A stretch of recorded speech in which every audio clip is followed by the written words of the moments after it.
All right. I think we're live. Mic check 1 2 1 2. Mic check 1 2 1 2. If anyone in the chat can hear me, just push one.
All right. Thank you for the confirmation. Welcome back to the Black Brain Trust. This is episode 502, Black Blockchain Talk. Please hit the like button as you come in. Share the video if possible. Hit that notification bell so you get all the updates from the Black Brain Trust, including those posted on the community tab. Document description beneath the video for you to follow along with. If you want to engage in discussion, there'll be a link in the chat for you to click on. When you click on the link, make sure you raise your hand so that one of us can acknowledge you and advance you to the panel.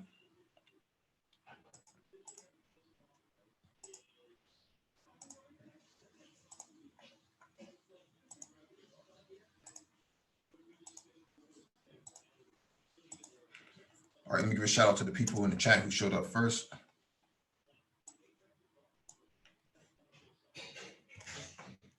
Mega Montana, peace. Mugen Black, peace. Big Pope Dog, salute.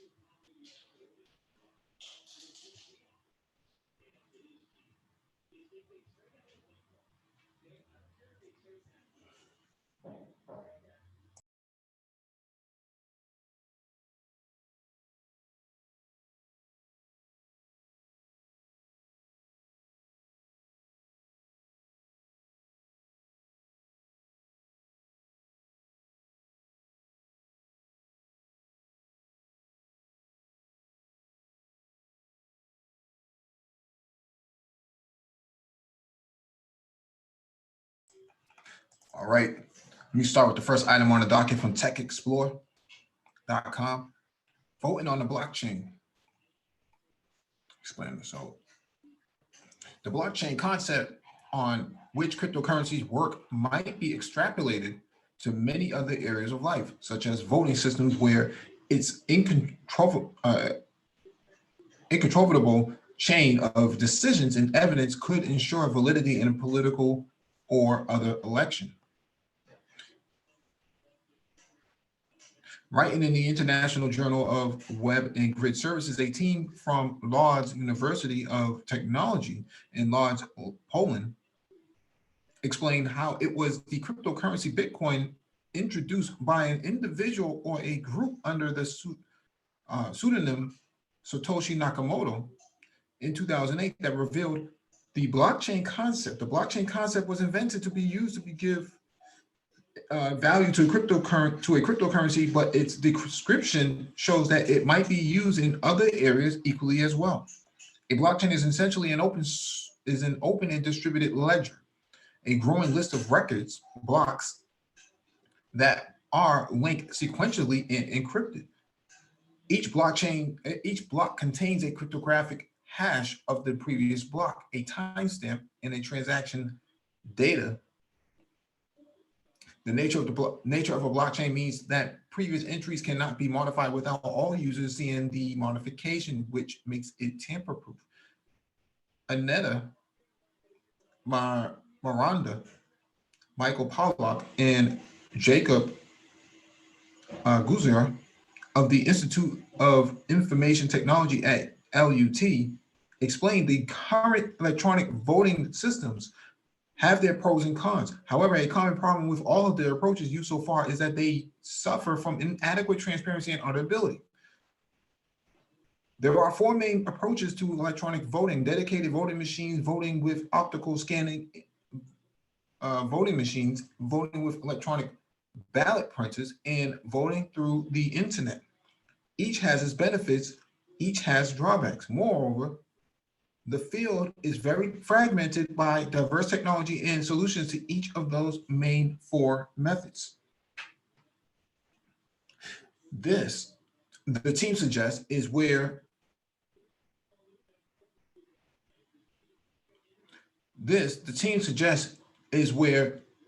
blockchain would come in its own. Blockchain could underpin an existing approach to electronic voting, but add the requisite ability to supervise the process and make it audible to preclude fraud. Not only might the blockchain approach be used to prevent fraud, it opens up the voting system to independent inspection beyond those holding the ballot, whether government, company, company board, or other organization. It opens it up to being audited and inspected without compromising voter anonymity or the integrity of the result. In theory, the team concedes that there are limitations to even blockchain approach at the moment, in that voter anonymity might be compromised to a limited degree by the proximity of given blocks in the system. However, they suggested that this will be surmountable with additional research. So the idea of having a democratic system of voting on the blockchain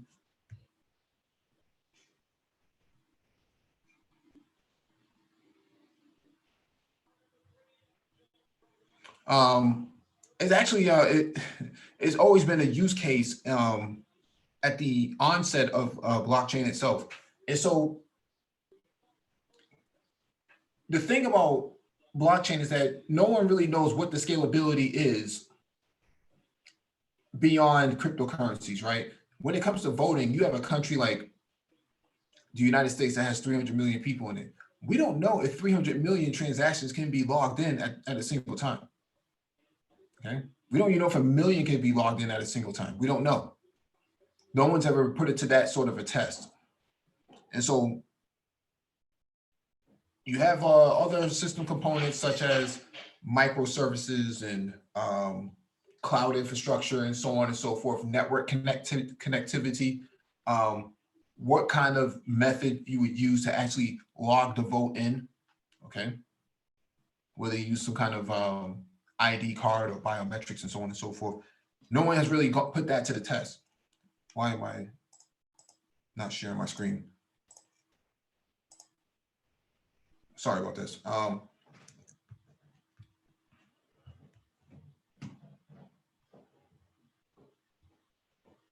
Albert Bird, what's going on? And so, I'm sorry I didn't share my screen initially, but the point of that I'm making here is that no one knows the scalability of blockchain when it comes to voting and other sort of services that they want to log on to it. So blockchain does have its area of use from a infrastructure perspective, but from a political perspective, a lot of people won't accept the technology because they think it can be manipulated. But throughout the years, especially the last century, voting has always been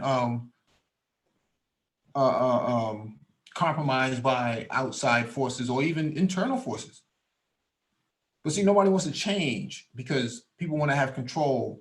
And what blockchain does is that it takes away that level of human control and interaction. Okay.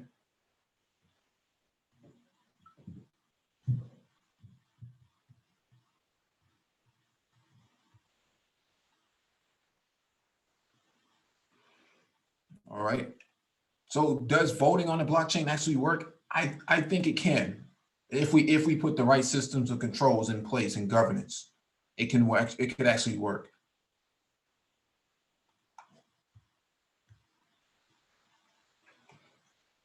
All right, let me move on to the next article. 'Cause I think that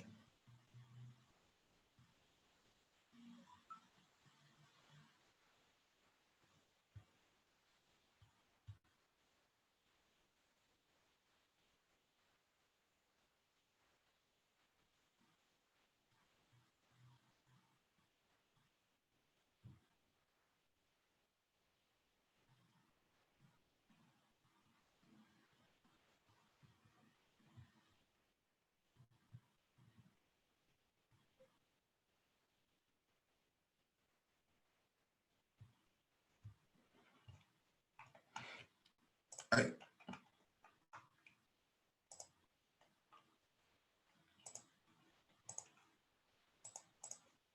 All right, next item on the docket is from CoinDesk.com. Luxury watchmaker Breitling as its first timepieces to a blockchain. This is interesting. We were just talking about this the other day with watches.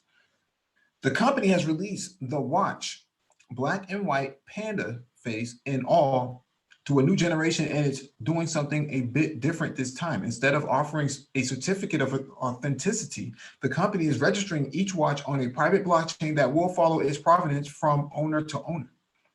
As such, it's a rare example of an enterprise blockchain project that made its way to real-world deployment. Most corporate dabbling with distributed ledgers has resulted in little more than hype.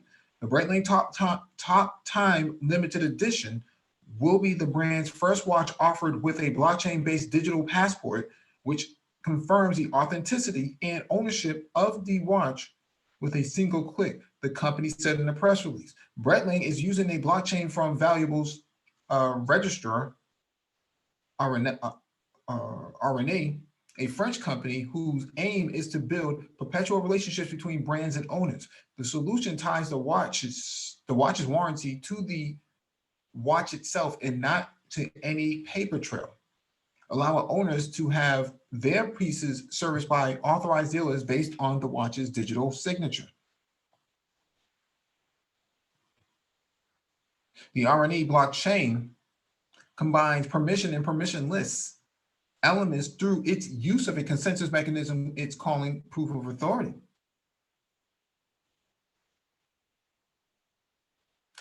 It is permissionless in the sense that users who want to sell products to one another can interact with the blockchain, but the verifying of the ledger and issuance of tokens is controlled by the participating businesses.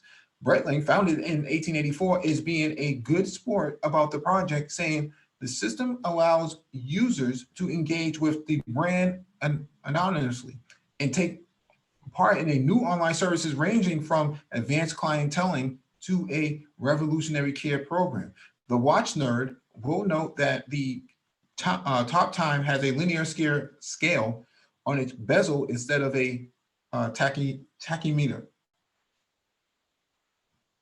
This is called a decimal scale and was offered to some watches in the 1960s. It was apparently used for scientific timings, splitting each minute into 100 sections rather than the usual 60. The watch cost $4,990, or about 80% of the current price of one Bitcoin. Breitling, one of the first manufacturers to offer online sales, is shipping the top time this month. So this is actually a pretty good move for any watch company. The watch industry is actually going to benefit greatly from this because you don't want knockoffs to be sold.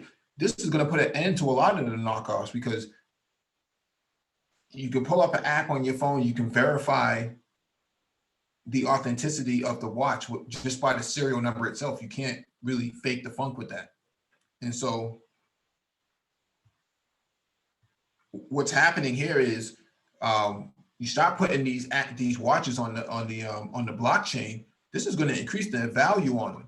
They won't lose their value unless there's some significant damage to the item itself. The value of the watch is going to scale over time. I wouldn't be surprised if Breitling and other watchmakers, especially like Rolex, start offering tokens to invest into some of the more expensive timepieces. Okay.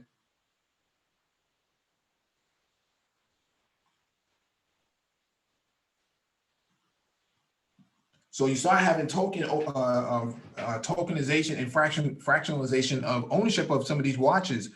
You open up a whole new market for would-be prospective buyers.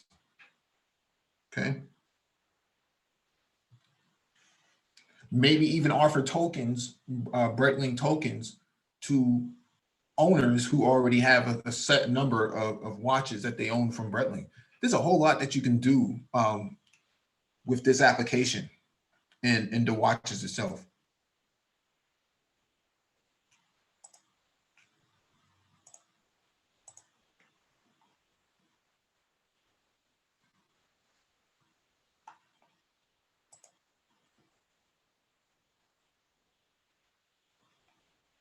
All right, let me jump to the next item on the docket.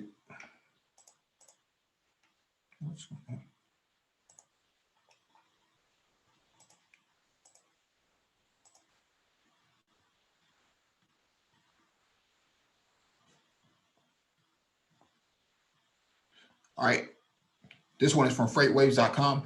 Big Pharma could commercialize and save blockchain.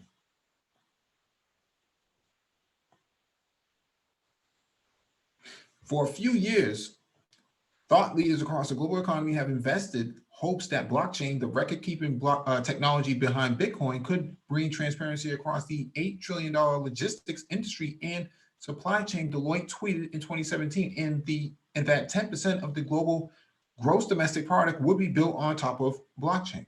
However, in 2020, the conversations around blockchain have turned inward and, in some cases, pessimistic. Interested parties question blockchain profitability and success because companies have serious hesitation about sharing private data with other companies. Craig Montgomery, Senior Vice President of Global Branding and Marketing at Powerfleet, believes blockchain's big bang moment will occur in an area with the highest value and risk, and where people are willing to pay for the data, the pharmaceutical industry. Blockchain won't gain broad adoption in any market or vertical until it's truly commercialized. And a hallmark of that is when third-party companies are willing to pay for the value of its data within it, said Montgomery. Also, an impartial player leading the blockchain efforts will be key. Blockchain data on our supply chain will illuminate areas that are inefficient in various lanes in supply chain management. So the organization advocating and managing a supply chain blockchain can't have anything to hide or any axe to grind. The New York Supply Chain Meetup organized its first 2020 conversation with representatives from IBM Blockchain and TradeLens. FreightWaves' takeaway from the discussion was blockchain will be best utilized when applied to supply chain network across the entire industry. The pharmaceutical industry, Montgomery believes, is the perfect space for the commercialization of blockchain because it's already heavily regulated. Its products are environmentally sensitive and need to be monitored, and they are very valuable in both cost and societal impact. This makes their products prime for transparency that blockchain can't provide. For instance, every time a pharmaceutical product goes bad, it's the pharmaceutical company, not the trucking company's responsibility to complete a corrective and preventative action report. Run diagnostics to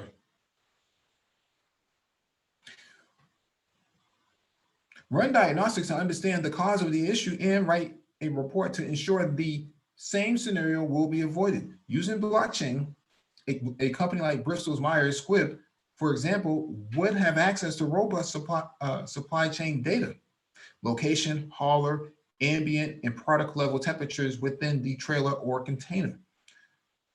From various logistics providers, data such as this becomes very helpful in identifying the root cause of a temperature variance that could harm several pallets of product worth millions of dollars.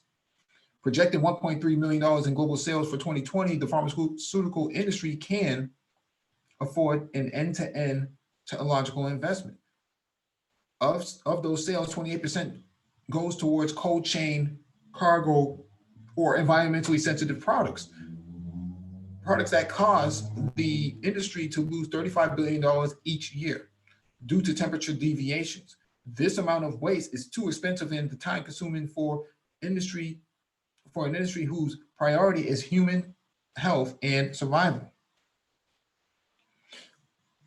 When looking at the current environment with COVID-19 and the criticality of pharmaceutical products, sensitive medical equipment, or other key items such as plasma, the value of a blockchain for the industry's global supply chain makes complete sense. Being able to identify where key medical supplies are during shipment and ensuring their environmental status is known and stable is key, said Montgomery. We must move quickly to provide the industry with a more holistic and robust view of pharmaceutical and medical products. So this is actually a very interesting area, because when you start taking into consideration big pharma, and then you start thinking about CVS, Walgreens, even now Amazon is getting involved in the pharmaceutical game.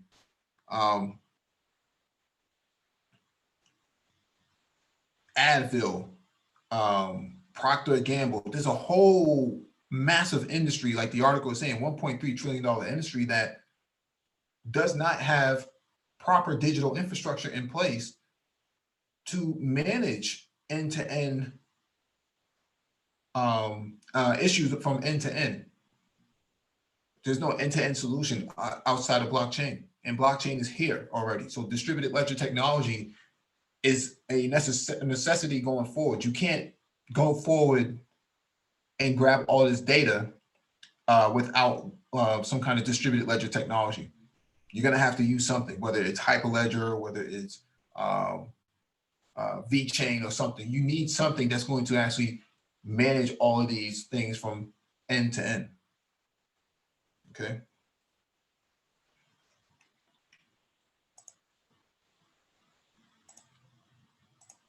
And you also can't partake in this industry unless you actually have some literacy about what's going on.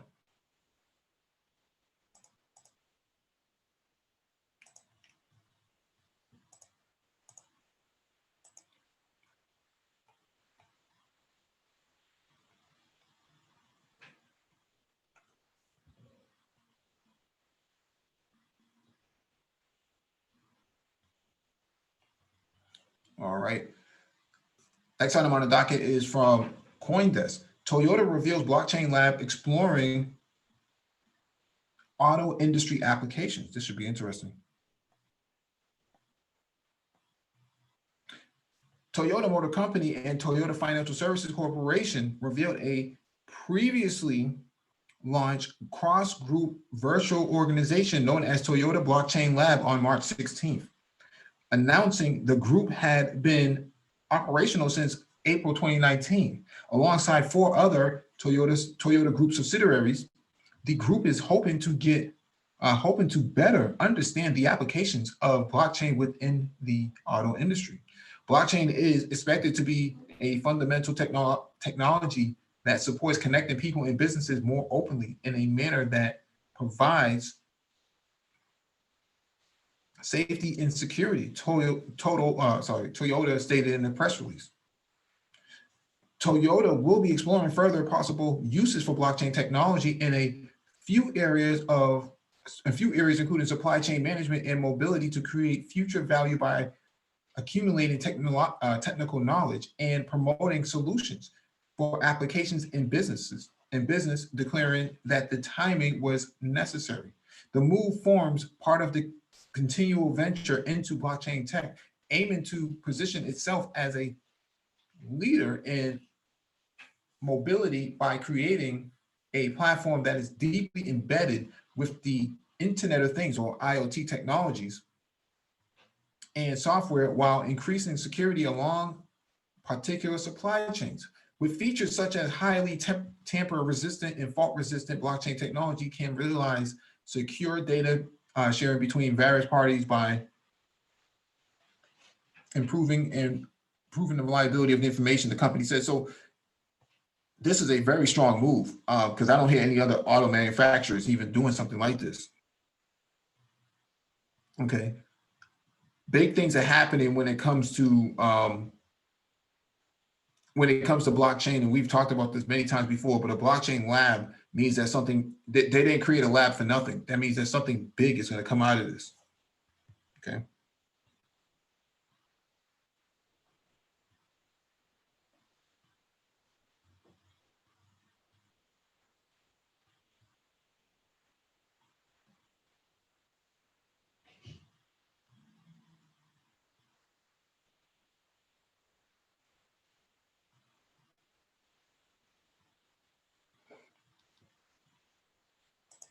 So this is more further evidence that blockchain is picking up across the industry for 2020. If they're going public now, that means that they've been planning this for quite some time.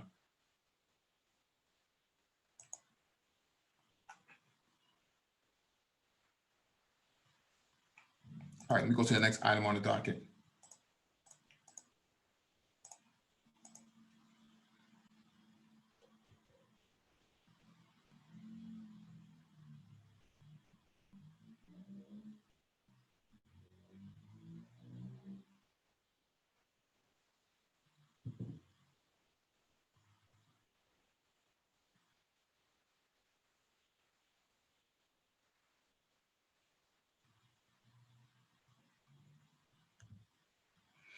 All right, next item on the docket is from sciencen.me.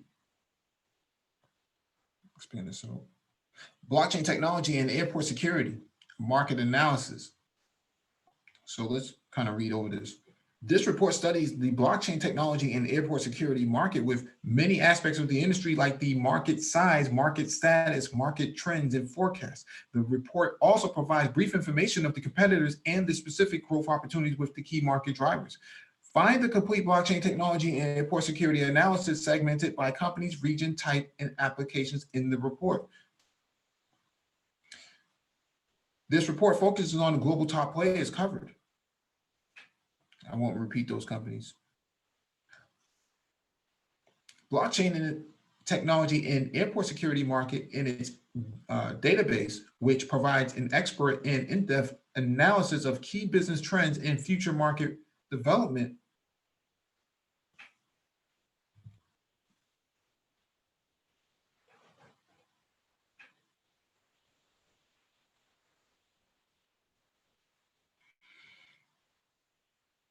Let me read this again. I've been rudely interrupted here. Blockchain technology and airport security market in its database, which provides an expert and in-depth analysis of key business trends and future market development prospects, key drivers and restraints, profiles of major market players, segmentation, and forecasting. A blockchain technology and airport security market provides an extensive view of size, trends, and shape have been developed in this report to identify factors that will exhibit a significant impact in boosting the sales of blockchain technology and airport security market in the near future. All right. This report focuses on global blockchain technology and airport security status, future forecasts, growth opportunity, key market, and key players. The study objectives are to present the blockchain technology and airport security development in the United States, Europe, China, Japan, Southeast Asia, India, and Central and South America. Interestingly enough, they don't mention Africa. The blockchain technology and airport security market is a comprehensive report which offers a meticulous overview of the market share, size, trends, demand, product analysis, application analysis, regional outlook, competitive strategy, forecasts, and strategies impacting the blockchain technology and airport security industry. The report includes a detailed analysis of the market competitive landscape with the help of detailed business profiles, SWOT analysis, project feasibility analysis, and several other details about the key companies operating in the market. To study and forecast the market size of the blockchain technology and airport security in a global market. To analyze the global key players, SWOT analysis, value, and global market share for top players.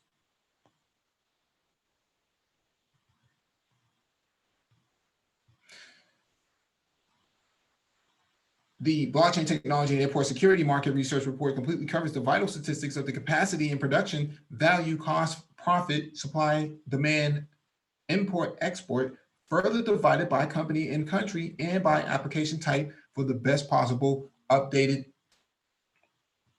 Sorry, I just keep getting interrupted. These updated data representation in figures, tables, and pie chart and graphs. These data representations provide predictive data regarding the future estimations for convincing market growth. The detailed and comprehensive knowledge about our publishers makes us out of the box in case of market analysis. So what they're talking about here is a breakdown of how blockchain could be leveraged in airport security. You start talking about just from a ground level. If you look around an average airport, the arrivals, the departures, the baggage claims, very important things. Identity management, who's coming to the airport, who's leaving the airport. Even things such as, the quality of the air. All of this information, comes into key, becomes key.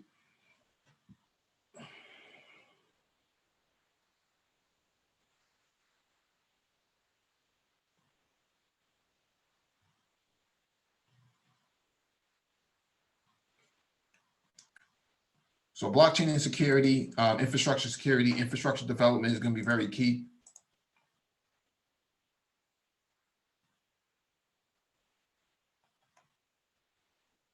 Let me go down to the next item on the docket.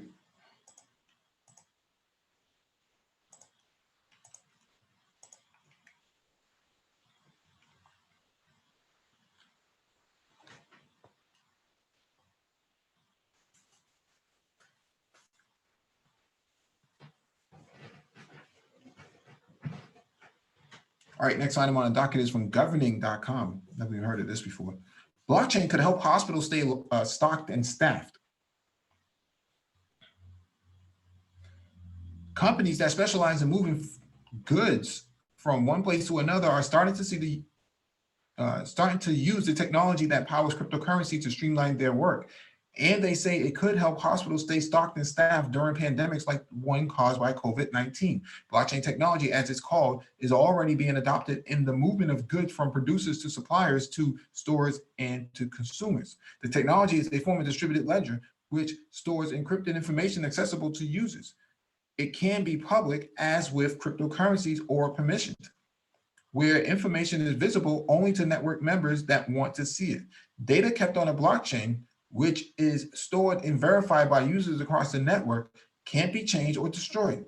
Those working with the technology see its potential to quickly locate vital supplies, the importance of which is being shown by shortages in protective equipment facing hospitals across the world. While the technology is best known for its role powering cryptocurrencies such as Bitcoin, its characteristics make it an apt tool in supply chain management, said Mary Lacey, a professor who runs the University of Arkansas Blockchain Center of Excellence. Interesting.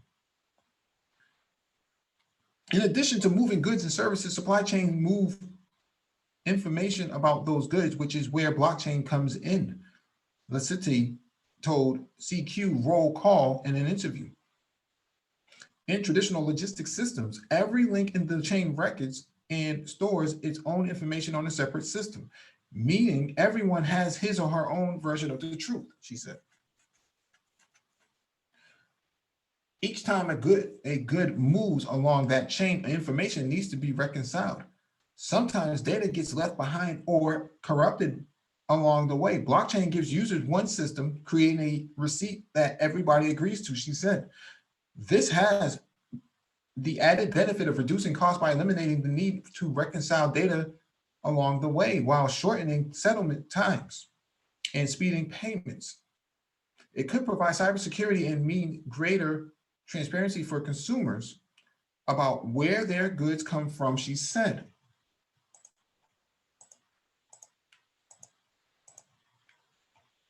What's going on with this? It's already being adopted in supply of food. Louis Macias, founder and CEO of Grain Chain Incorporated, uses a blockchain system to empower small farmers. The company has partnered with coffee farmers in Honduras and connected them directly to shippers, distributors, retailers, and financial institutions. That's reduced reliance on predatory middlemen known as coyotes, who provide high interest loans and transport goods at exorbitant prices. The end result is more money for the farmers and possibly lower costs for consumers. Messias said in an interview. IBM International Group Capital LLC is also using blockchain to bring more transparency to food supply chains through its product IBM Food Chain. Ramesh Gopinath, Vice President of IBM's blockchain supply chain product, says the system gives customers insight into where their food comes from and allows a more targeted response in a crisis. Using a recall of romaine lettuce last year as an example, Gopinath said blockchain could make it so that not all units of a recall product need to be tossed in the trash. A shared information system would allow grocery stores to narrow the source of tainted food to a single farmer or shipment. Even if the information exists now, it could take weeks to track using traditional means. Rather than a blanket recall, grocery stores could take a more surgical approach to and remove only the affected food, he said in an interview. That would avoid unnecessary waste and perhaps stave off the economic hit to farmers when customers shy away from purchasing the product after the incident, he said. Gopinath said he sees huge potential for blockchain to respond to the kinds of issues raised by COVID-19 pandemic if the technology were more widespread. It could aid hospitals and governments in tracking down N95 masks that healthcare workers need to protect themselves from the virus. In addition to the healthcare sector, the masks are commonly used in the construction industry. A blockchain system could allow mask inventory to be shared across industries and move the protective gear to where it's most needed, he said. You would be able to see that much more clearly than you can today, he said. You'd be able to do things you can't even imagine. While Gopinath's example is still hypothetical, his colleague Jerry Cuomo, IBM Vice President of Blockchain Technologies, is working to adapt existing blockchain supply chain products for hospitals to use during the crisis. Pick the biggest retailer you know, pick the biggest hospital you know, the biggest medical supplier you know. None of them or their supply chain is apparently big enough right now to help the situation, he said. We need connected systems. We need to share data. Hospitals facing shortages need to expand their supply chain quickly. Blockchain allows companies to share data without fear it will fall into the wrong hands, he said in an interview. However, vetting new suppliers takes time, usually 1 to 2 months. Even if other hospitals have worked with the companies, asked the same question and verified the information, he said. And IBM product called Trust Your Supplier allows those suppliers to create a trusted digital identity. The company that first worked with the supplier puts them through the usual vetting process, and subsequent companies in the network are able to substantially shorten their due diligence, which saves time and money, he said. Cuomo said IBM is currently working to repurpose the systems for networks of hospitals to share information about their suppliers to get supplies where they are needed fast. The system would also allow for faster onboarding when new suppliers enter the space, as companies from other industries step in to produce medical equipment, he said. The company is also retooling a blockchain system used to evaluate the credentials of a job applicants to meet the demand for medical professionals that will be able to vet and vouch for licensed independent practitioners. Matchmaking service for rapid onboarding medical personnel.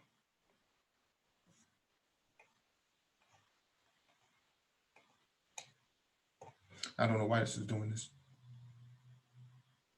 Despite the potential, there are still barriers to widespread adoption. Shane Bigelow, CEO of Onum, says blockchain has a branding problem. His company works with the state government's digitized personal documents, including birth and death certificates and car titles, on a permissioned blockchain. Because of the technology close association with cryptocurrency, Bigelow said lawmakers he's spoken to unfairly equate the two. What we really need is clarity on the crypto side so that it's abundantly clear that if you're not crypto, you're not regulated. You're just using the technology to make a new product, he said. In our case, the product is digital records.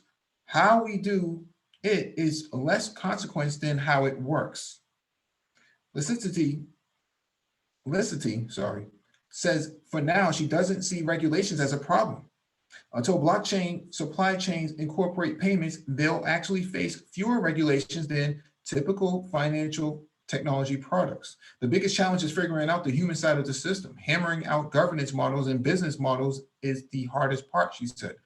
Every partner on the supply chain will need a different set of incentives.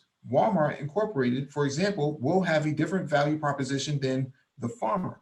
Figuring out what everyone needs is necessary to ensure the full supply chain is included in the system, she said. Companies will also need to agree on some sort of shared governance across firms. That would include deciding how software updates would work, because every single member of the network would have to upgrade at the same time. Updating software is hard enough within the boundaries of one company, she said. So this is actually very interesting. It answers a question in the chat. Mark C says, my only issue with blockchain is how much legislation will be required to force honest data input from manufacturers. Well, that's where you have regulatory frameworks. Okay. The compliance piece comes after the framework. So if you have,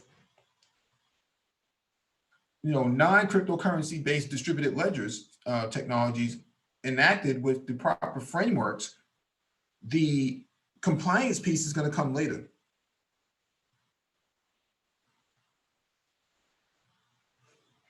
And honest data is going to come from IoT, right? Internet of Things, or Industrial Internet of Things, or MOT, which is medical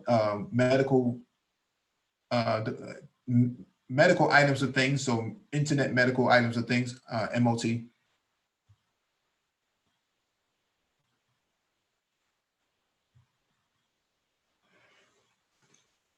Yeah, G1, thank you in the chat. Thank you for your compliments. So we have engineering cannabis on the panel. Yeah. Can you put some Mike on the mic, sir? Hey, Mike. Can you hear me now? Can you put it up, please? Okay, hold on. All right. Can you hear me now? I can hear you. All right. The article, basically, I love this article because it covers, especially during a pandemic, every aspect of a pandemic and how you can tackle it, basically.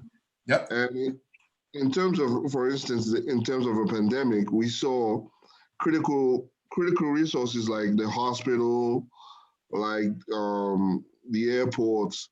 These are critical aspects that either needs to be controlled or shut down. Mm-hmm. So with the blockchain, so imagine if the next pandemic happens, with a blockchain, you can access quick information on how on a mathematical model that shows you immediately how a different pandemic might affect everybody, and that might also cascade into a quick communication on individual cell phones saying, hey, we need to practice social distancing. Everybody needs to go home. Immediately, everybody's contacted and basically communicated on that based on just a blockchain. And again, and resources like the airport might be shut down immediately. And also the hospitals, resources might be immediately be transferred from basically resources might be just immediately transferred to critical hospitals. So with the blockchain, a lot of information can be basically stored and a lot of processes can be basically enacted immediately when you have the right variables in place. So another pandemic might happen, but it might not be, it might be a different strain, but it might still carry the same characteristics as the pandemic that's happening now. Immediately, the response is basically reacted. The mathematical model is drawn. Information is basically enacted immediately. So that's what the blockchain is going to aid, especially within a pandemic. It's going to give quick response, and that's what is needed, especially in a pandemic. Quick response. Yeah. So when you enact because right now during the pandemic right now the enough data you can get during this time can help you fight the next pandemic that might come in. So quick response with a blockchain and with AI, IoT can basically alleviate a lot of problems that might occur during that pandemic. So I'm seeing a lot of blockchain being implemented in any pandemic that might come or epidemic that might come in place. Yeah, definitely. Definitely. This is a critical time, for digital transformation. Blockchain distributed ledgers are a part of that digital transformation. You have to you got to whiteboard a lot of these things and put it all on the table. How does this work from end to end? End to end, because that's what I was whiteboarding. Because if, for instance, a pandemic happens with the same strain, immediately a scientist discovers the strain and it's already coming up. Instead of everybody waiting for the mathematical model already draws itself from past data. And then immediately there's going to be a problem and it gives you a solution. Hey, we need to shut down the airport. Airports are being shut down and critical, basically by using source data, like, okay, these are where the most affected in the pandemic. They shut down those borders for those countries. Hospitals are basically staffed and basically immediately provided all the resources. Individuals are being contacted. Everybody in the city is being contacted by their cell phone saying, hey, there's going to be a pandemic. We need to do this, this, this, this. So instead of waiting like we did for a month or two, we're given instantaneous solutions between a day or two. Instead of waiting a month or two, we are already reacting for a day or two based on using this blockchain and based on what I'm seeing on the whiteboard when I'm drawing out. It can be done. Yep. We got Gone 11 on the panel as well. All right. I think he might be muted. Hey, Mike. What's going on, buddy? Hey, what's going on, dude? All right, man. All right. Engineering cannabis, this is an exciting time for blockchain right now.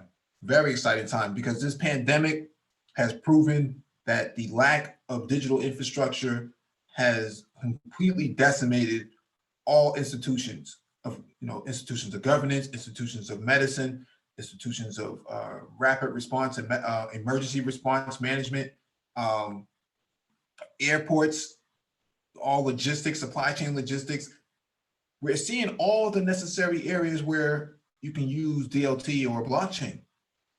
And this is separate from the cryptocurrency piece. We're not even talking about cryptocurrencies. We're just talking about the core pieces that make your society move are at a standstill because they have a technology gap, and that technology gap is distributed ledger technologies. That's just my opinion. Because again, with the effect of this COVID-19 on the economy, and basically it's basically driven the economy into a recession. The goal now is to find a way for, if something like this ever happens, it's not going to drive the economy. So again, quick response. That will be the key aspect of any technology, quick response. How do we address these problems quickly, and how do we effectively eliminate the cause and eliminate the source of it immediately? So again, the aspect of doing that, again, I always say big data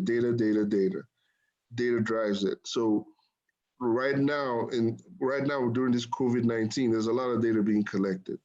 a lot of data being collected on how it affected the hospital system or the healthcare system, how it affected the airports, how it affected everybody, and how can we reduce it if something like this ever happens again. And again, it's going to be, when I was drawing it out on the whiteboard, it's going to be a quick response.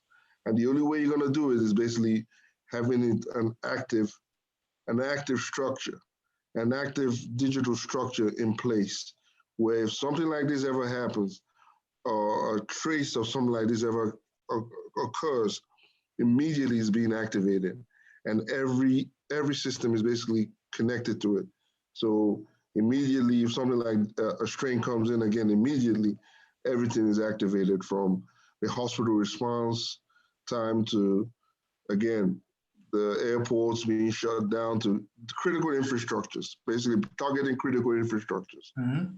And then lastly, communicating to the public on what it's needed, because we need to communicate to the public, because that's how the COVID-19 was reduced, because it was communicated to the public that social distancing aids in basically reducing infections. So that aspect needs to be implemented too. So with the blockchain, you can see how, if you draw it out on a whiteboard, you can see how it cascades into each, once it's enacted, you can see how it cascades into every infrastructure. So, but I believe blockchain is going to be a big part of the digital, especially during the healthcare and pandemic. Yeah, I'm going all in this year. So the 2020 was my year to go into blockchain. Here it is. So yeah, so I'm seeing a lot of application of blockchain, again, IoT, AI, everything, in terms of a pandemic, and how it will basically aid in basically helping and stopping the pandemic or something like this ever happening again, because the goal is to, again, stop, eliminate, and quickly respond to a pandemic or a pandemic scare or something, and then react. So the goal is to react immediately and deal with the problem. And a digital infrastructure such as blockchain and all that will be needed. All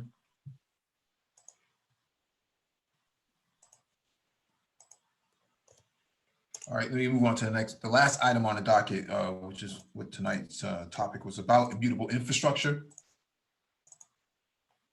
built off of AWS. So keep that in mind where this is going. This is very, very, very long. This is at least 90 minutes. So I'm going to try to compress from the top what it is. Immutable, not capable or susceptible to change. Problems with immutability or lack thereof isn't a new thing. It has been around for as long as there have been programming languages. For example, any Python developer knows that the mutable and immutable data types in Python are causing a lot of headaches, even to advanced developers.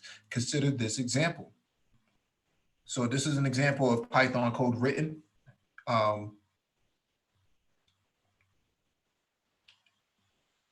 And I'm assuming that the immutability is in the foo. So the foo equals hello. Hello is in the print. Print is foo. So let me read this here. What is happening, because foo was never modified directly, but bar was, anyone would expect the following: print foo hello. Why is this not happening? So asterisk, asterisk. But that isn't happening, and that isn't mutability at work. In Python, if you assign a variable to another variable of a mutable data type, any changes are reflected by both variables. In this example, bar equals foo. The new variable bar is just an alias for foo. Put simply, mutable means can change, and immutable means cannot change.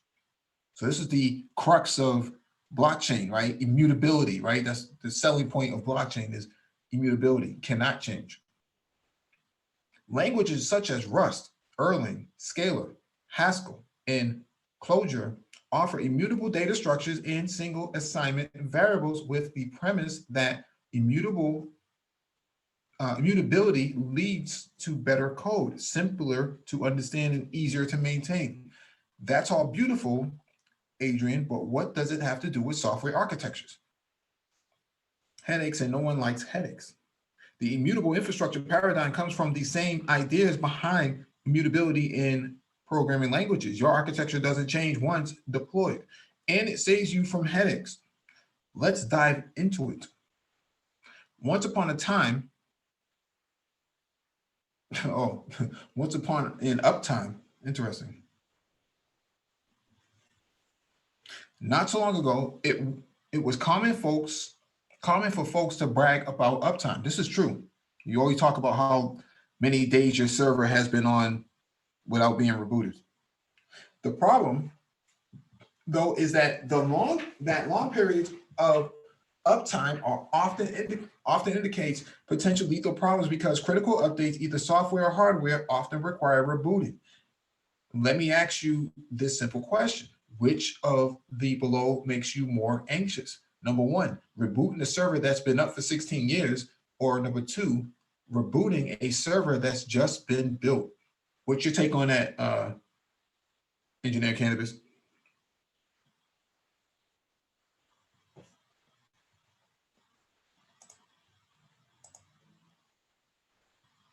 Maybe Repeat that again.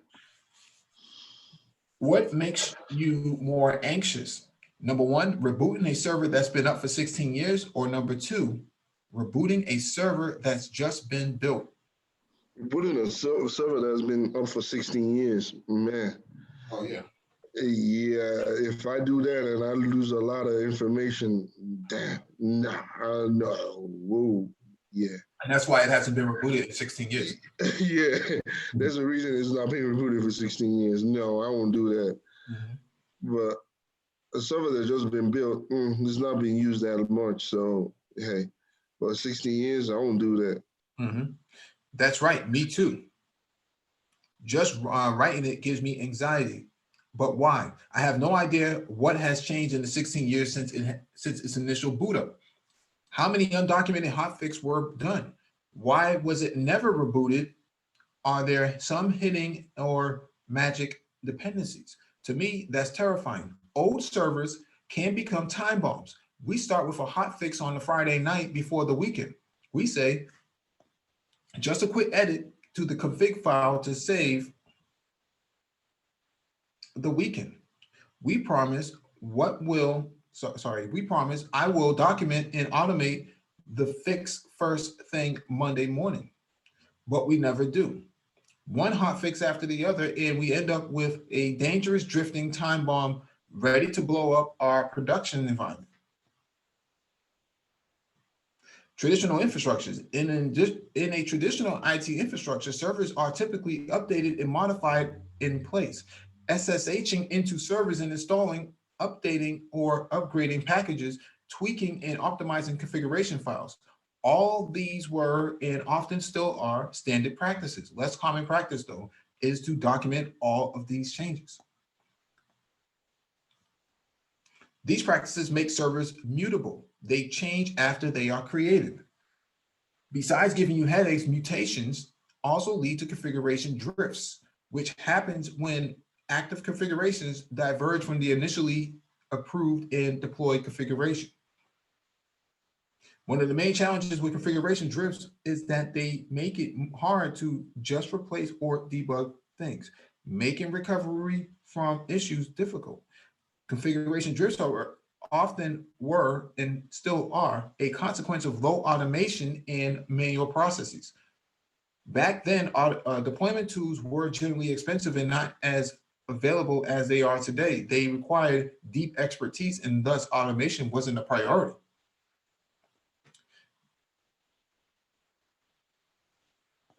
Remember that failures happen all the time. So one of the most important things you can't optimize is your recovery time from failures, or MTTR, mean time to recovery.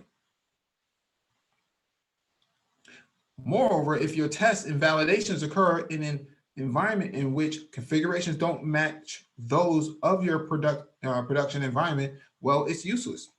Sure. Another common practice in traditional infrastructure is mutable deployments, meaning the deployment pipeline gets the code, fetches the dependency, and builds the artifacts and deploys them for every environment stage of deployment of the deployment pipeline, one build per environment.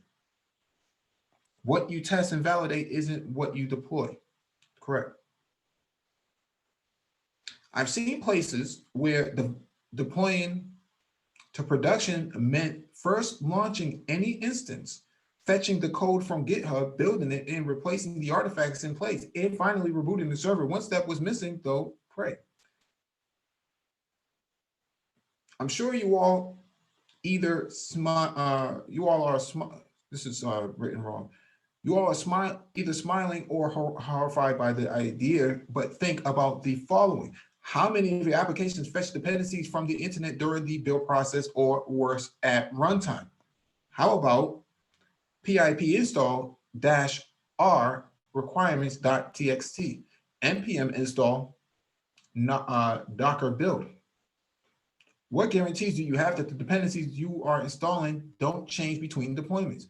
And what if you are deploying to multiple machines or environments? Don't you believe me? Read how one programmer broke the internet by deleting a tiny piece of code. Or to fight evil, ICE, an engineer pulled his code off GitHub. Again, what you test and validate isn't what you deploy. Finally, installing dependencies at runtime is also an attack vector for malicious code injection, and it renders autoscaling slow. More on this below. That deployment behavior is fragile at best and leads to deployment mistakes and frequent rollbacks. And that's if you're lucky. Luckily, there's a solution. Red pill versus blue pill. Interesting that this comes up in the article.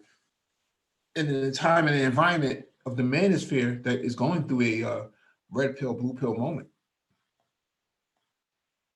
Immutable infrastructure. Put simply, immutable infrastructure is a model in which no update, security patches or configuration changes happen in place on production systems. If any change is needed, a new version of the architecture is built and deployed into production.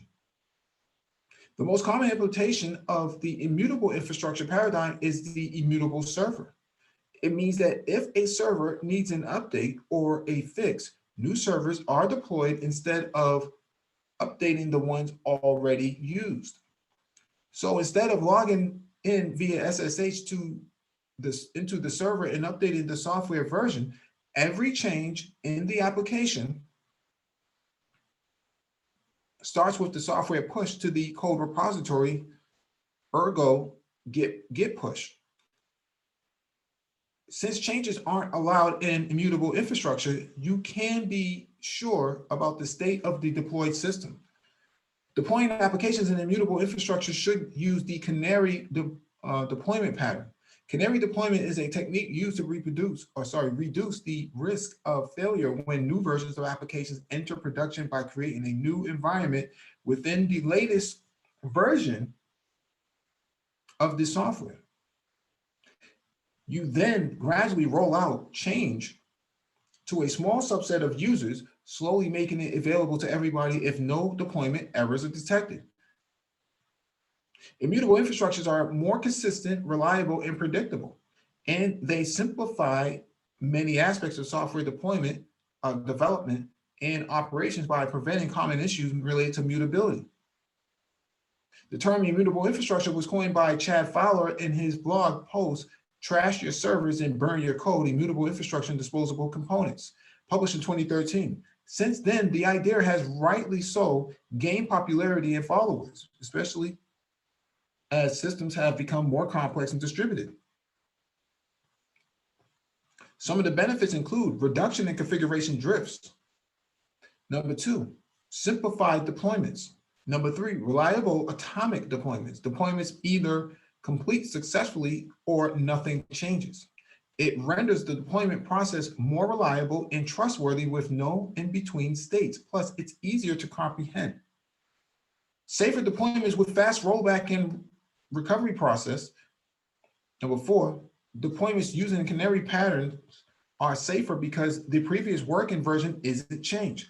You can roll back to it if deployment errors are detected. Additionally, since the same process to deploy the new version is used to roll back to older versions, it makes the deployment process safer. Number 5, consistent testing and debugging the environment. Since all servers running a particular application use the same image, there are no differences between environments. One build deployed to multiple environments, it prevents inconsistent environments and simplifies testing and debugging. So this is a snapshot of immutability, mutability versus immutability. So at the top, you see a mutable deployment, and at the bottom, you see immutable deployment. So it's a lot more simpler from end to end. So from the code repository to the build process to the package process, the configuration process, and then the testing, and then the deployment, and then goes through beta staging, and then production. Whereas the previous process of mutability, it was too dynamic. It was always changing. And so you can never get a consistent deployment all the way. Every deployment changed. The first, the second, and the third deployment are nothing alike. Although they pull from the same repository. Number 6 is increased scalability. Since servers use the same base image, they are consistent and repeatable. It makes auto scaling trivial to implement, significantly increasing your capacity to scale on demand. Number 7 is simplified tool chain. The tool chain is simplified since you can get rid of configuration management tools managing production software upgrades. No extra tools or agents on servers. Changes are made to the base image, tested and rolled out. Increase security by denying all changes to servers. You can disable SSH and remove shell access to servers. That reduces the attack vector for bad actors, improving your organization's security posture. This is very true. Okay. And in terms of immutability, the aspect I love about blockchain is, even though if you want to change the data, especially within the blockchain, you create another block. Well, you're still going to have to reference the previous block. So that information is still going to be there and stored and be able to be referenced. So it's not destroyed, it's not eliminated, it's just there. Then if you're trying to basically create a new information, you're basically linking it up so you can reference the old information. So that's why I love the immutable aspect of a blockchain itself. Right. So the increased security, and I can speak from a cybersecurity standpoint that SSH is always under attack because it's port 22.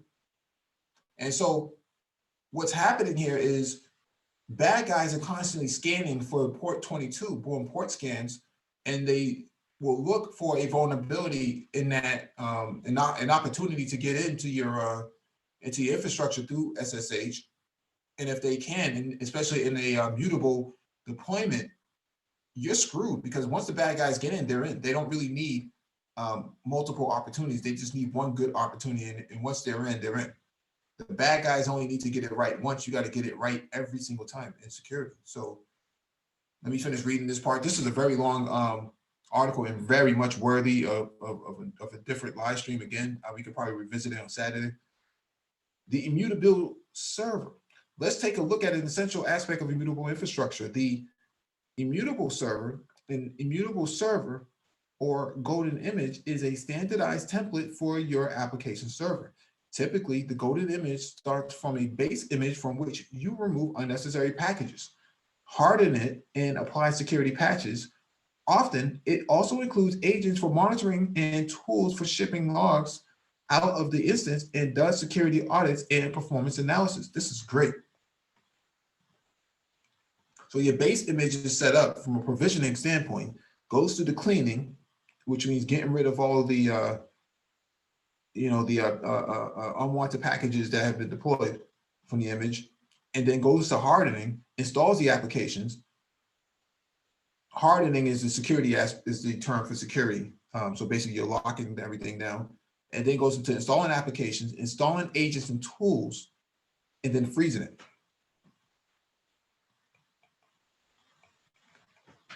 Using golden images ensures that you have consistent, reviewed, tested, and approved images for use within your organization.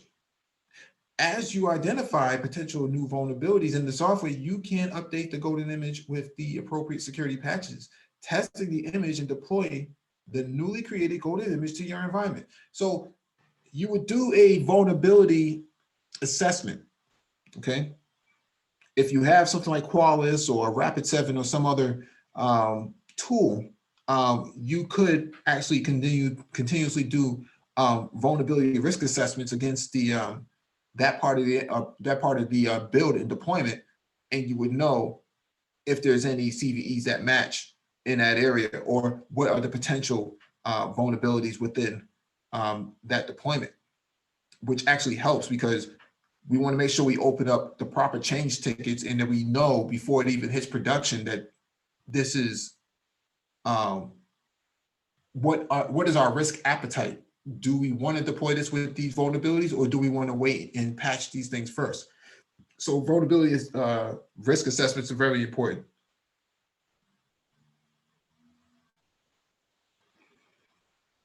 Manually updating golden images is time consuming and error prone. Therefore, you should automate the creation of golden images with open source tools like Packer, Netflix Animator, or AWS tools such as EC2 Image Builder. All of these are great tools. Once automated, you can build standardized and repeatable processes. So they talk about automating that part of the deployment. Sorry. Continuously assess active golden images for security posture vulnerabilities. Decommission obsolete or insecure golden images as new vulnerabilities are discovered. Distribute golden images to different parts of the organization and enforce consistent policies. So this is a snapshot of EC2 Image Builder.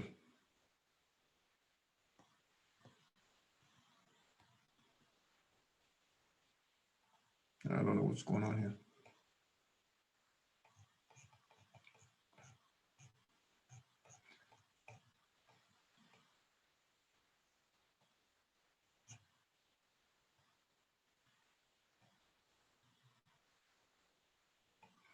Here's the piece I want to actually get to. Security considerations. No keys on the server equals better security. You don't want to leave keys on the server because bad guys will look for the keys. If bad guys can find the keys on the server, you're screwed. SSH turned off. Yeah, because SSH, port 22, they're already, bad guys are already looking to get in, and SSH is always a vector of a threat. I'm not going to read this whole entire thing, but because this isn't so much of blockchain, but actually it's the principles of distributed ledger technology. The immutability aspect, you can apply that in your server deployments. What that means is that you have a repeatable process that's going to work, okay? You don't have to keep deploying servers independently. You can automate this whole entire thing and then push out 1,000 servers. We talked about this earlier, but YouTube actually uses serverless, just like serverless computing, just like Netflix does, okay? Netflix is, if you wanna look at an organization that is top-notch in cybersecurity and infrastructure development, Netflix is probably one of the top software as a service companies out there in this area, okay? They are the best, one of the best in the industry right now.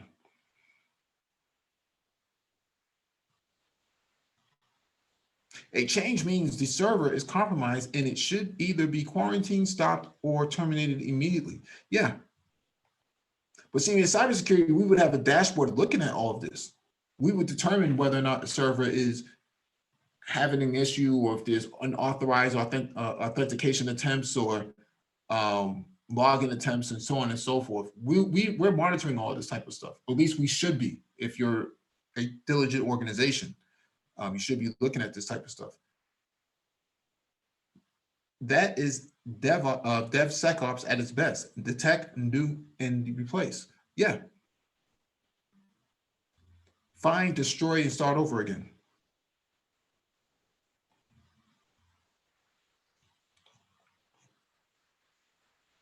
Oh, this is really juicy stuff. We don't have enough time tonight to actually go through all of it, but because it's not really so much as blockchain, but it's infrastructure in itself. If you're going to deploy blockchain, you're going to have to also think about the infrastructure aspect. So if you can get this infrastructure aspect down packed, then your blockchain should also run parallel to the infrastructure that is going to be on top of. Okay, you can't just run blockchain and then call it a day. The infrastructure has to be just as secure as the blockchain that is going to be riding on top of it. So these are all critical aspects. Engineer Cannabis, you have anything you want to add to this? You're in every aspect, you're right. Especially when you stated the keys, what came into my mind was immediately hashing, and how basically again, blockchain uses hash as a as a key to basically secure the block itself. So that's where my mind, when you mentioned key, I went to hashing, polynomial mathematics, and all that. So every aspect of that article is true. And you have to understand the infrastructure and understand the blockchain too. Yep. No way you're going to deploy blockchain and think that people have this misunderstanding about blockchain, distributed ledger technology. They think that, well, I'll just put everything on the blockchain and that will be the end of it. No, you have to make sure that all of this is taken care of first. This is the underlying infrastructure of the blockchain itself.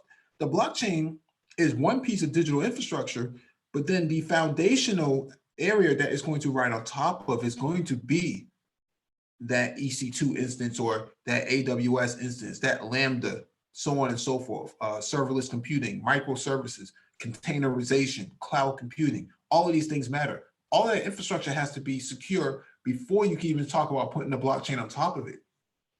And you also mentioned a failure, I call it a failure mode analysis, basically doing critical analysis on any part of it. So yeah, every aspect was correct. You need to know every aspect of an infrastructure, from security to every part, before even running the blockchain itself. I agree. Yeah.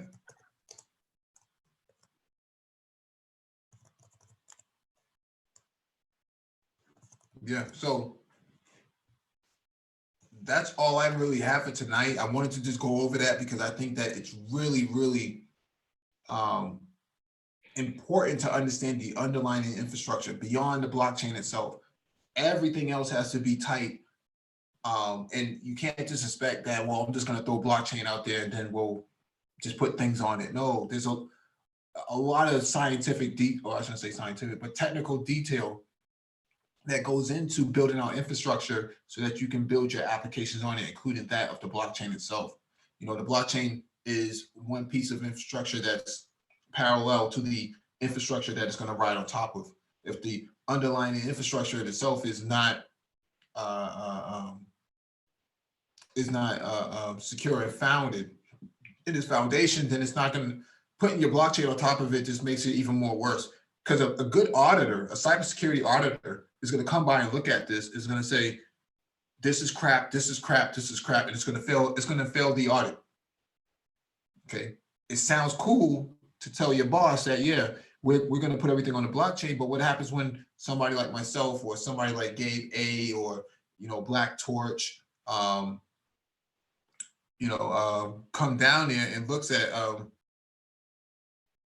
looks at the entire environment and then inspects it and says, well, I'm sorry, but you have keys on the server, you have SSH open to the public. What this is crap. This means nothing. So again, that baseline knowledge, you need that baseline knowledge. You need to understand before you jump into the blockchain. Everybody needs to understand that baseline. I don't have that baseline knowledge, especially in security, but in data analytics and data science, I do have that baseline knowledge. So the goal is just to make sure you have that baseline knowledge and build upon that baseline knowledge.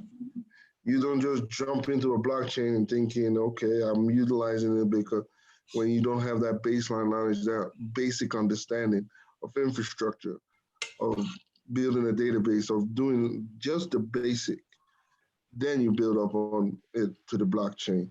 So the baseline knowledge is necessary. Yeah, we got Jay on the panel. Let's go, Jay. Hey, what's up, guys? Good night. Hey, what's going on, brother? Yeah, it's serious what you're talking about. I recently created a smart contract in Solidity, and I'm terrified to go live. I just be running it on the testnet because I don't have that cybersecurity background. So I'm like, whoa. But there are some websites that do like free auditing, where you can upload your code, and some avid engineers will check it out for you. You hope they would check it out for you, and they'll still. Yeah, exactly. I mean, if you want it done properly, you got to pay. But when you're on a budget, you're just doing it as a hobby, like me. Yeah. But I wanted to ask you guys. It seems like the decentralized aspect of blockchain, I mean, is disappearing. I mean, have we given up on that? I don't think so.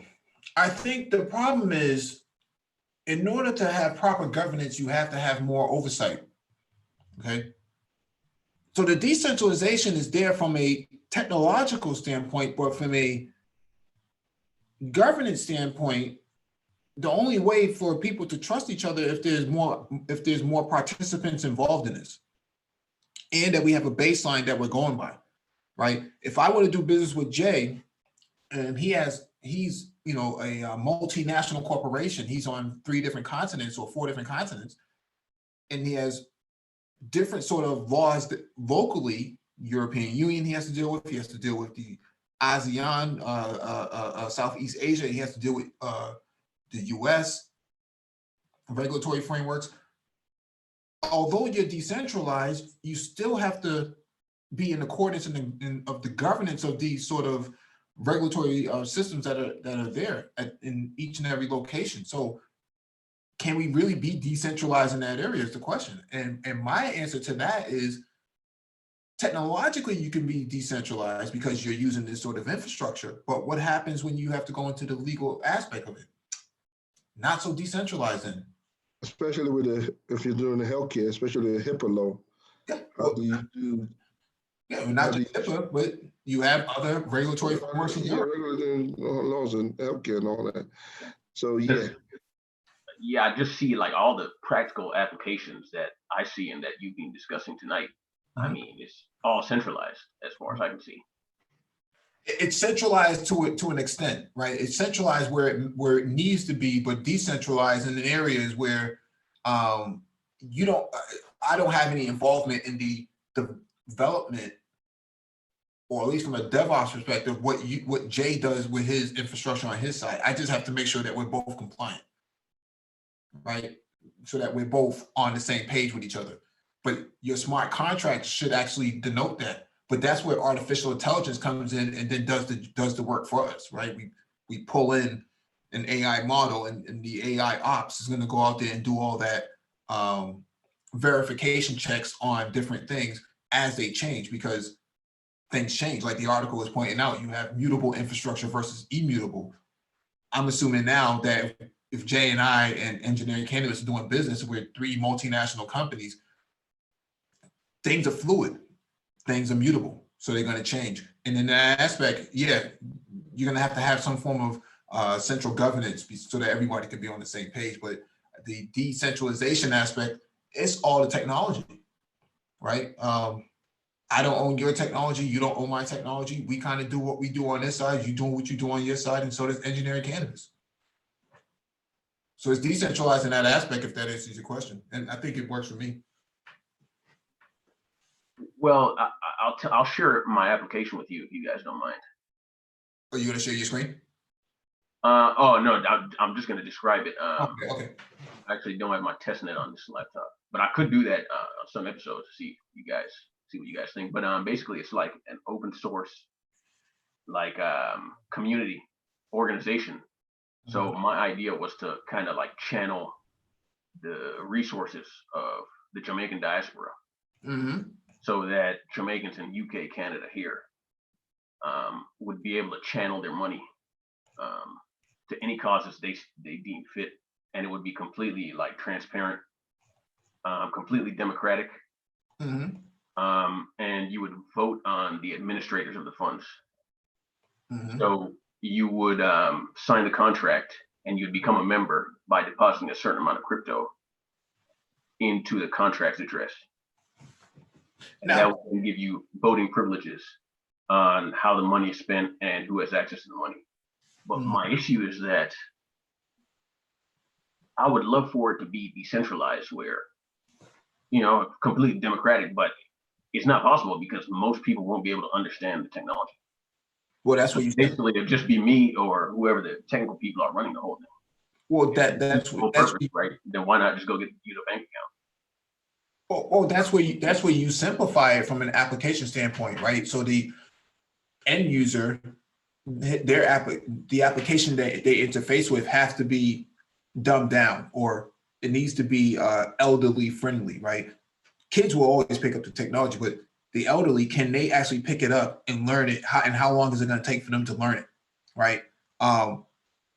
It needs to be simplified to a point where it's no different than something like iTunes or something like Amazon Prime or something like that, or Netflix, where they want to select a movie, or something like Uber Eats. It has to be simplified to that point. If it's not simplified to that point, decentralization, that's not even going to matter, because you have low adoption rates. Is my perspective of it. So can you have it be democratic as well as user friendly? That's where a UX developer comes in, a user experience developer comes in and looks at that whole entire aspect. That's their job. Interesting. Well, I guess I'm the UX developer for now. Well, you could run it by somebody like Engineering Canvas. He's a data science person himself, so he might have some input on it. You have anything you want to add to that, Engineering Canvas? The trustworthy part, because he said he's going to have to deal with it. The aspect you're going to deal with, it has to be decentralized in order for it to be for individuals to actually trust it.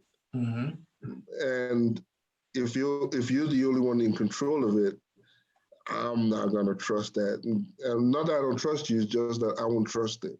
That whole situation, if one person, it has to be decentralized if you're dealing with that kind of system.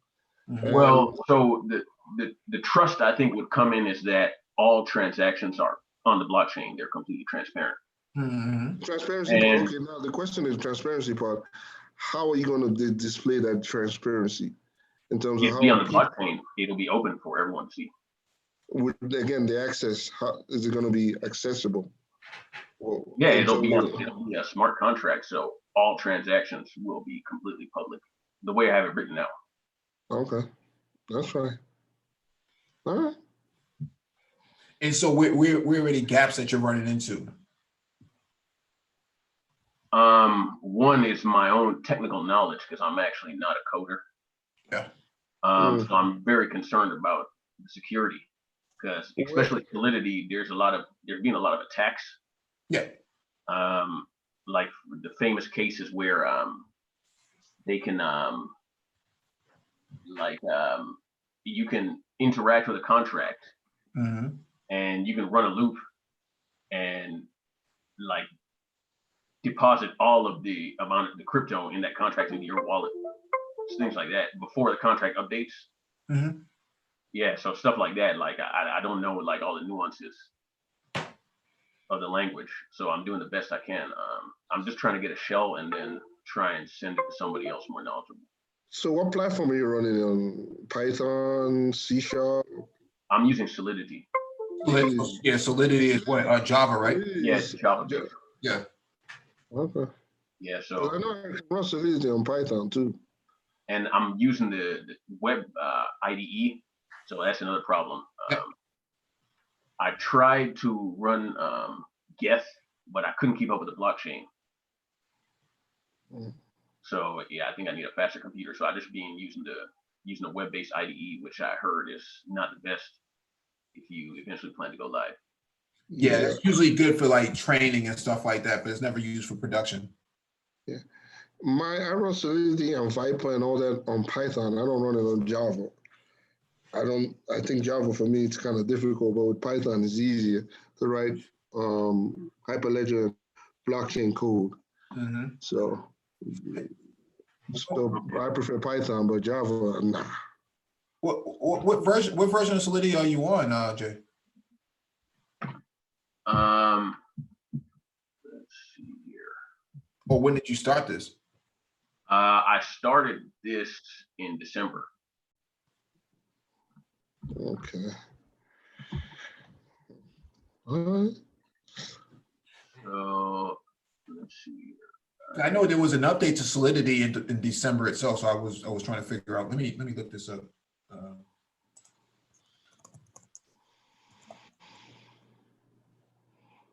Yeah, I'm using 0.4.22. Okay. Well, yeah, I'm just actually pulling this up now. C++, yeah. So maybe that's what engineering campus is saying. Yeah, Python. I do mine on Python, not JavaScript. Mhm. Because you can do it on C++, Python, and JavaScript. Okay, yeah, maybe I'll try Python. Yeah, Python. Yeah, Python. I believe for me it's easier to run blockchain code on Python, but I do everything on Python. I'm not. I code from drone technology to blockchain to data science on Python. So that's the language I know. So you're a data scientist. How do you feel about R? Oh, I love R. Oh yeah. Ooh, I love R, especially for. I love R as SQL, but I love R more. Okay. R is it's unique with it's compatible with Python, and it's also easy for querying. I love R. No, to be honest, and statistic. No, I love R. Nah, I love R and Python. So yeah, those two go hand in hand. Yeah. But JavaScript, I can code on JavaScript, but I still prefer on C++. I hate C++. I can code on it, but I hate it. Okay, I like JavaScript, but I love Python. Yeah, I'm traditionally a C guy because I do hardware. I hate C++. The problem with, I just don't like it at all. When they brought MATLAB into it, I just stopped coding on C++. I started using MATLAB, then JavaScript, then I just got hooked on Python. Oh man, the way you feel about R, I feel about MATLAB. I'm using MATLAB right now. Oh, I love MATLAB. Before Python came in, I used to use MATLAB for statistical coding and all that, mathematical modeling. I did that for Gaussian. I did that for everything. MATLAB was my go-to program. Then when Python came in, I just said, okay, I like this too. So I switched to Python. I still use MATLAB, but Python is where I go with. I love MATLAB. Okay, yeah. I don't know what I'd do without MATLAB. Nah, I love MATLAB. That was the only coding I did was MATLAB. Then Python came in and I just got hooked. Okay. So I do every coding on Python. Then when I want to go back to my old statistical mathematical models and bring out some of the models I did in grad school, I go back to MATLAB. But now I just deal with Python in everything. What is your background? Don't mind me asking. Bachelor's in chemical engineering, master's in civil engineering, and currently trying to do a PhD in mathematics. So, Okay. and I do a lot of data science and all that. So from there, they just adopted me in the data science. So I love data science right now. Okay. Yeah. Yeah. My wife does that as well. Yeah, I love data science, and that's what I do every day. So, and then I started adopting blockchain because I was having problem in trying to basically secure my data.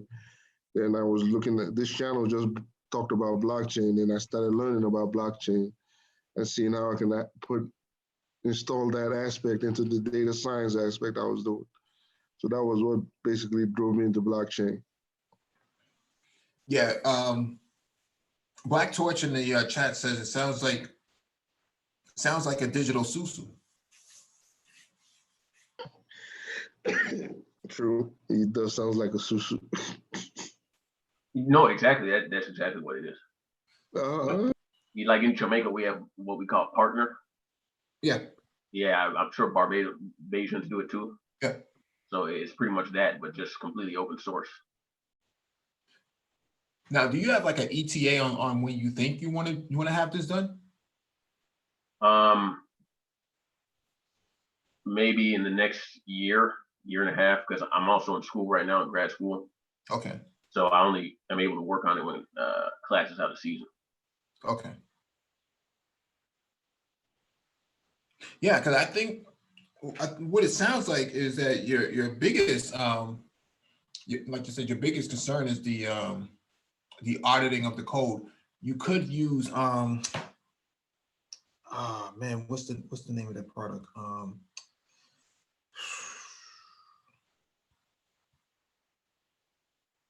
No, I don't think that's going to work because that's for containerization. But they do have a code repository, not a code repository, a code. Oh, this is going to kill me. This is, let me see if I can find it. Aqua security. So basically, they would run an analysis, or even Synopsys would do the same thing. But Aqua security would actually run an analysis around your code.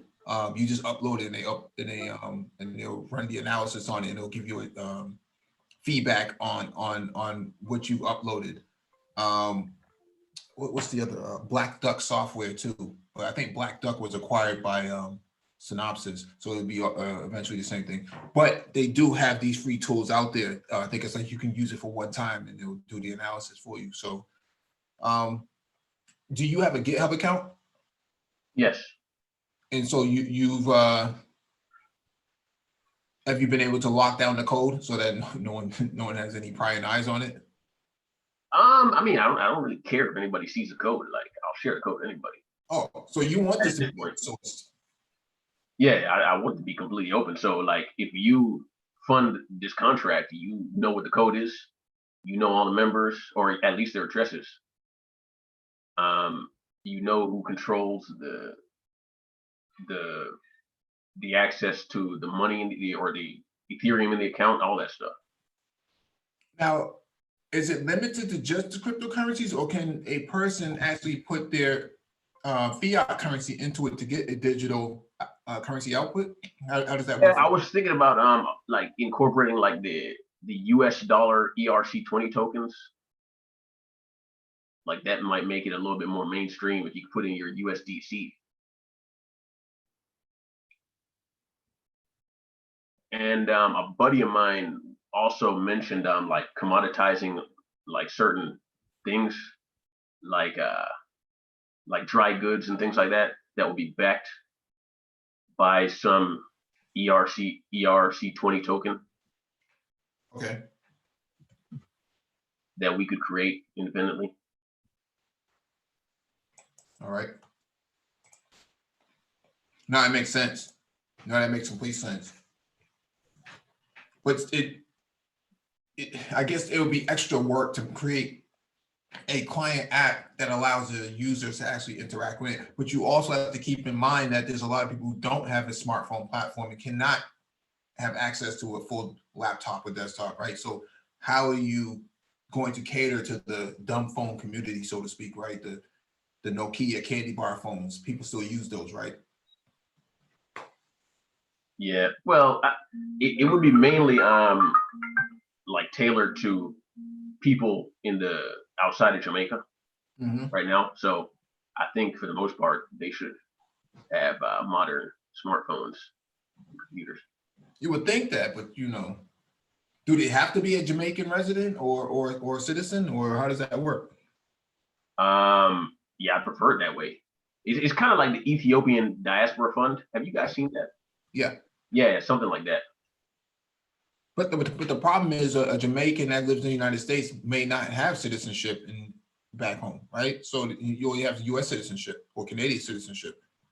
Well, technically, according to the Constitution, you're a Jamaican citizen once your parents are Jamaican. Really?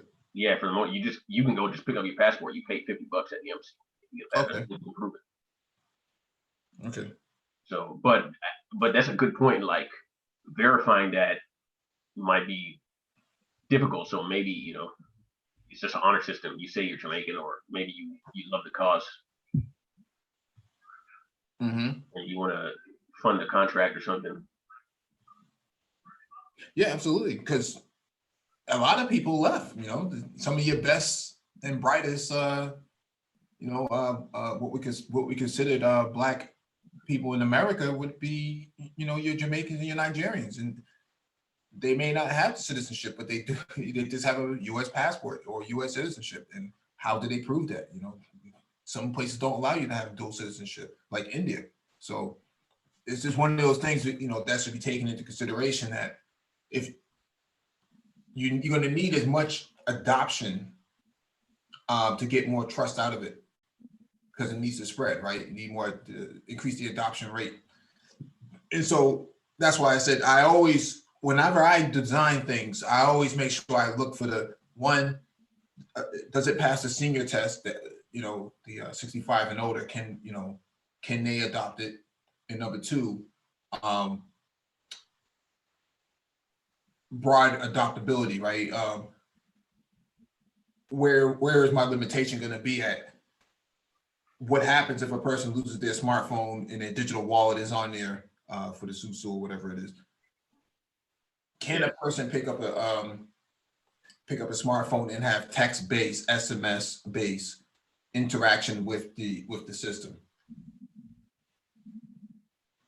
So I always look at those type of aspects whenever I'm involved in development. And keep in mind, I'm not a coder or anything like that. I'm actually a cybersecurity person. So I look at everything from a kind of structural top-down thing. So top-down perspective. So, but that's good, man. I'd like to hear some updates from that, over the next few months on how that actually works out for you. Because definitely, you pick our brains, we can kind of add our 2 cents to it. Yeah, sure. I appreciate it. So I found this channel too, just like Engineering Cannabis. You guys were talking about blockchain and stuff. Pretty sweet. Yeah, definitely. Let's close out of this. But thank you all for joining us. Please hit the like button if not already done so. Share the video if possible. Hit that notification bell so that you get all the updates from the Black Brain Trust, including those posted on the community tab. Doc in the description beneath the video for you to follow along with, and for you to reference after the live stream is over. If you want some help getting into the blockchain industry, just leave your comments at the end of the live stream, and then one of us will respond to you.